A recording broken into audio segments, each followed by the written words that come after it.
Hi, I'm Morel from Online Writing Training, and I'm talking about semicolons. Semicolons form a more distinct separation between parts of a sentence than a comma. Their main use is to join two main, also known as independent, clauses, so two ideas that can stand on their own. So an example is, the past is a foreign country, they do things differently there.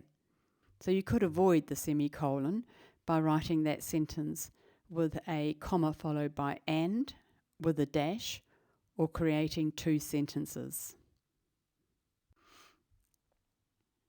We also use semicolons with conjunctive adverbs, also called adverbial conjunctions or adverbial conjuncts. I'm talking about words such as however, moreover, and therefore. And when we use them in the middle of a sentence to join two main clauses, also known as independent clauses, we need to put a semicolon beforehand and a comma afterwards. So management approved the plan, semicolon, however, comma, the board vetoed it. They're used in some old-fashioned lists. I would not recommend that you use them in business writing today, and they probably still exist in some legal writing. If you are stuck with having to use them, remember you put a semicolon at the end of each point, apart from the last one, which has a full stop, and you put and after the second to last point.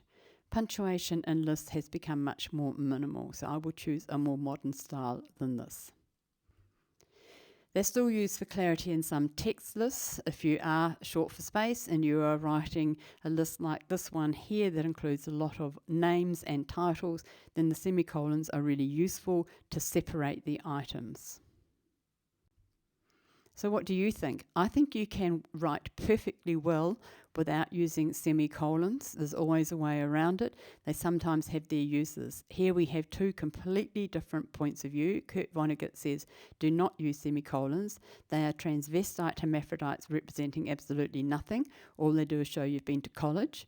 Whereas Abraham Lincoln says, with educated people, I suppose, punctuation is a matter of rule. With me, it is a matter of feeling, but I must say I have a great respect for the semicolon. It's a useful little chap. One writer who used semicolons brilliantly was Oscar Wilde. Just take a look at these three quotes. Some cause happiness wherever they go, others whenever they leave. Always forgive your enemies, nothing annoys them so much.